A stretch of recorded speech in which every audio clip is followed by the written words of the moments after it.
ever since Apple announced their spatial audio thing last June of last year, 2021, everything changed because we were all kind of under the radar back when you were pre-mixing stuff for me and for Universal. It was a little bit under the radar, and now, as of last June, it has exploded because a major streaming player got involved. You know. Do you feel, before we get into some technical things, do you feel that this is going to do you think it's going to change everything? I think it already has.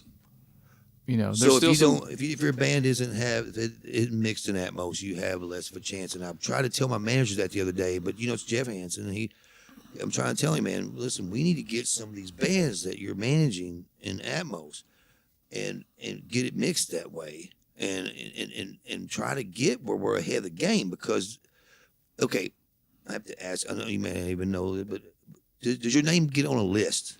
Well, on like Tidal, for example, the music streaming service Tidal, they have a credits section on the song or the record where you can click on it and see all the credits. You know, the producer, the engineer, the regular stereo mixer, the immersive mixer, as what we're called, and immersive mixer, immersive mixer, yeah. Wow. And because they call it immersive audio, any kind of multi-channel surround, whether it's Sony 360, Dolby Atmos, there's a few others that I'm not familiar with. They call that immersive audio. Okay. And Tidal has the credits on there now. Apple, if they have them, I haven't found them yet. Okay. And I've been looking for them, but I have not seen. I don't think they have the credits available, but Tidal does. And Tidal, I gotta get that streaming service. It's they're small. They're not as big. I think it's Jay-Z and those guys. Oh, I do have that actually. Yeah. Okay. And it's really good. And it's they've got a high res version. Their premium version's about $20-something a month, and I subscribe to it. And so you can look up the credits on there, and that's how people find out who's done what. And but I like that. I like that they have that. I wish they all had that. Yeah, I think it's kind of that breaking Spotify doesn't have the mixers credit on there. Well, they don't have any high res. They don't have any Atmos on there, but I'm hoping they do. You know. Well, maybe they'll switch their thing, because they're going to have to switch their game to keep up, because people are going to get wise to that. So how do you know how? Like, I've heard rumors how the Atmos thing came into. I've heard Elon Musk even had something to do with he made an announcement that he's going to put the system in his cars or something like that. Is that true, or is that bull? Well, at NAMM last year, I believe it was 2021, right before Apple went public with it, Dolby owns a couple of Teslas with Atmos rigs that they built themselves. They put in. They put their own Atmos system in there. And when I stopped by here, and Colin Helt, who's very instrumental in getting Atmos going, it started early on with Universal. He said, "Hey, come over and check this out." And so I started. He fired up a couple of songs, and a couple of them I'd mixed, and it blew me away. I was like, really? Oh, it sounded like the control room, because you have all these speakers. You have speakers over you. They had like a 714 rig in a Tesla. What size room would you, for a consumer to have to get the full effect of the Atmos emergence? I mean, a normal size living room, den, as long as it's not little bitty, Right. But what a lot of people are doing, they're putting like a sound bar under their TV, which is pretty popular. And there's Sennheiser makes a sound bar that's supposed to sound really good. And they'll have like frontward firing speakers. They'll have speakers on the side, and they'll have speakers facing up. And as long as you've got a fairly reflective ceiling, it's pretty effective. I mean, it's not the same as really. So you don't have to hang them from the ceiling. You don't. Well, if you do the sound bar deal, and then part of the sound bar, they'll have like a wireless sub. And see, 25, 30 years ago when 5.1 was coming out, you didn't have wireless speakers. Right. And so you can put the wireless sub, say, behind your couch in the other side of the room, and then off the wireless sub, you can have a couple satellites that are wired to that are all sudden behind you, or like right there at the back of your couch. And so now you've got the sound bar that's got all the components of upward firing speakers, your left, center, right. Then you got your LFE sub, and you got a couple satellites behind you. That's a really, really good start to having a pretty nice immersive playback in the consumer environment that doesn't cost but probably more than maybe a couple grand. No kidding. Yeah, for the speaker. Now the receiver, you'll have to have an Atmos receiver, and the Atmos receivers are anywhere from $1,500 to the sky's the limit. Right. Because some people, I got to have the best, and it's $20,000. But I know they were QCing a lot of our mixes there for a while on a Clips rig, and it was like a $7,000 or $8,000 rig. Now that's pretty expensive for most people, but apparently they could hear. I have not heard that rig, but they could hear all the stuff that I was doing, all the dynamic movements, the panning, stuff going overhead in the ceiling. Really? And they could hear that. And I thought, man, if they can hear that, that's awesome. When we started, remember when Quad, we were like right there at the end of the Quad. That's right. Our beginning was at the end of the Quad thing. That's where right. Everybody went, oh, this is bull. Yeah. We're using the Quad buses to do a parallel compression. Exactly. That's right. Because there was plenty of consoles back when I started that still had quad buses on them. So everybody took the SSL and switched to the back buses and front buses, and then ran it out of the patch points into the compressor, out into two separate monitor faders, and that was solved. It was like, okay, well, I ain't got to afford that. And I don't know why everybody used the back buses, and I still to this day I wonder. It was just convenient, right? Well, it was right there. And it was kind of like what I'm saying about, it was just a viral type thing, but it wasn't like all these engineers started using the back buses, and we were like on that when we learned from those guys that did that.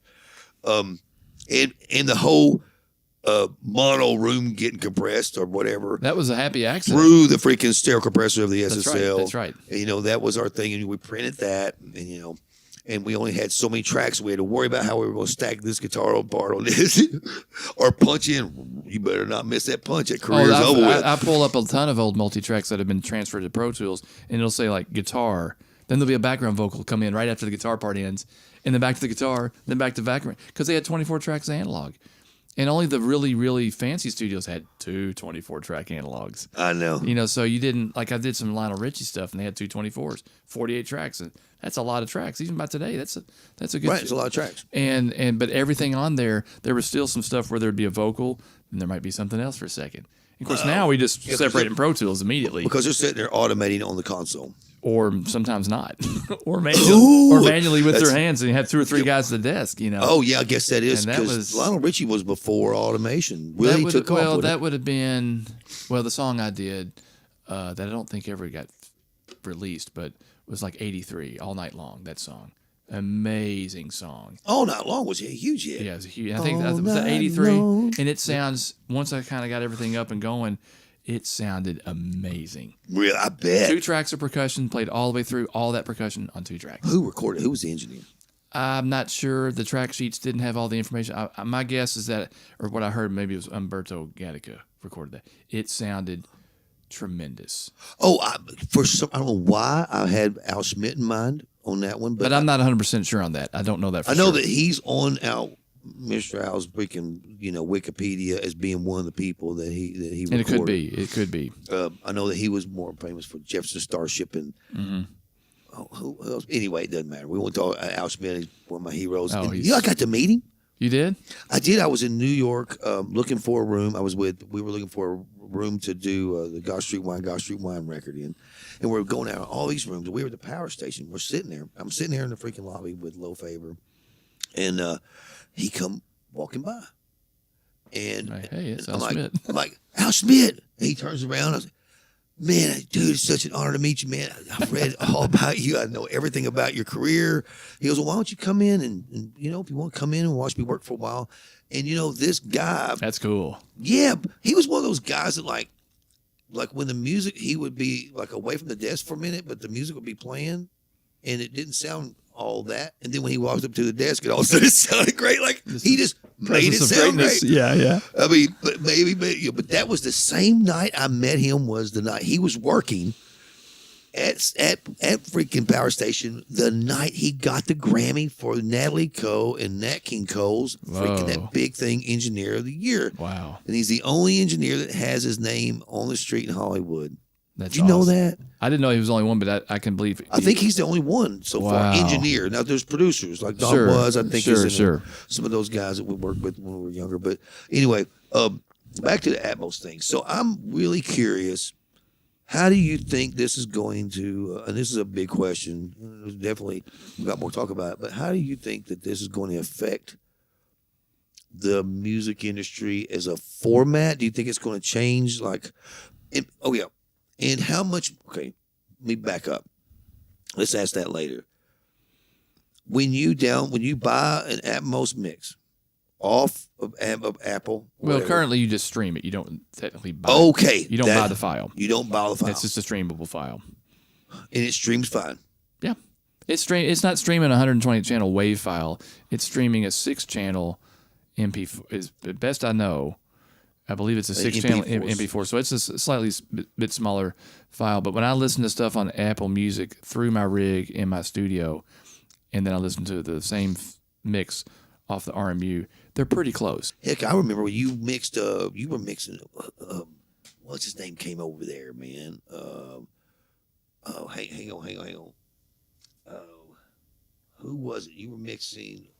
Freaking that metal. Iron Man. Megadeth. we redid Rust in Peace and Atmos. That's right. That was a freaking blast. And I remember you being excited about that. And I remember you were nervous about Mustang coming in, didn't he? He was super cool. He was way cool. He sat there and he listened, and his engineer had to kind of explain to him what it was, and I kind of explained to him. And he's got this kind of frown on his face. He's sitting there and he's kind of hunched over the desk and he's kind of listening. And I'm like going, I can't get a read on this guy at all on whether he likes it. He's just sitting there and he's kind of got this scowl on his face. And the song, it's pretty cool sounding in Atmos. Right.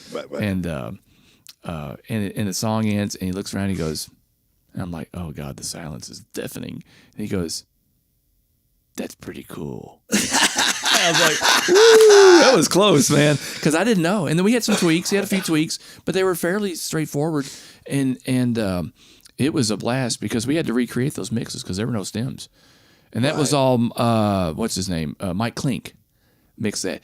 They were awesome because the way they tracked it, and when I started to recreate the original mix, it wasn't that much different. I just pushed up it still took a day a song, but basically once we figured out what guitars were playing and the correct vocal, because we just had raw multi-tracks, 224s, all that stuff was on 224s, but it wasn't fully it wasn't all 48 tracks. It wasn't fully populated.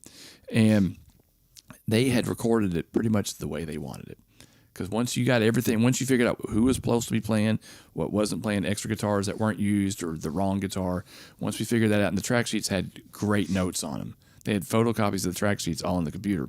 I hear that about that guy. And then once we figured that out, you just kind of pushed the faders up, started moving some little EQ, little compression, but no crazy like Chris Lord Alge kind of where they really manipulate the sound in their own great way.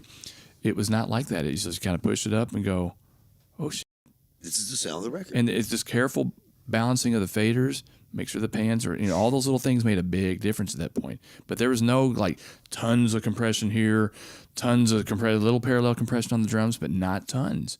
And I'm like, wow, this is really, really well recorded. Man, thank you for coming. Absolutely. Thanks for having me. Appreciate you, man. Thanks for having me.